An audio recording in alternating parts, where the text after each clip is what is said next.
আমাদের অনেক সময় এরকম মনে হয় যে নিজেরা ভীষণ নেগেটিভ হয়ে পড়েছি, আমাদের চারপাশের সারাউন্ডিংস ভীষণ নেগেটিভ, পজিটিভ কিছু ভাবতেই পারছি না, বা হয়তো কেউ স্পিরিচুয়ালি কোনো নেগেটিভিটি দিয়ে আমাদের ক্ষতি করতে চাইছে, প্রচুর নজর দিচ্ছে, ভীষণ হিংসে আসছে, আমাদের সবকিছু খারাপ করে দিতে চাইছে।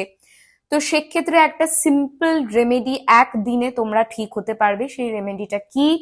মহাদেবের সামনে অথবা শিবলিঙ্গর সামনে, সেটা মন্দিরেও হতে পারে, নিজের বাড়িতেও হতে হবে, বসতে হবে, ধূপ জ্বালাতে হবে এবং মহাদেবকে সাদা চন্দন দিয়ে তিলক দিয়ে সেই তিলক নিজেদের থার্ড আই চক্রাতে দিয়ে 51 টাইমস এই মন্ত্রটা তোমাদের চ্যান্ট করতে হবে।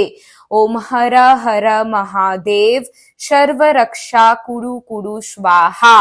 এই মন্ত্রটা চ্যান্ট করার পরেই তোমরা কিন্তু একটা অদ্ভুত পজিটিভিটি নিজেদের মধ্যে ফিল করতে পারবে এবং যা নেগেটিভিটি তোমাদের অ্যাটাক করেছে সেটার থেকে কিন্তু মুক্তি পেয়ে যাবে। রিলটা সবার সঙ্গে শেয়ার করে দাও। সবাই ভালো থেকো।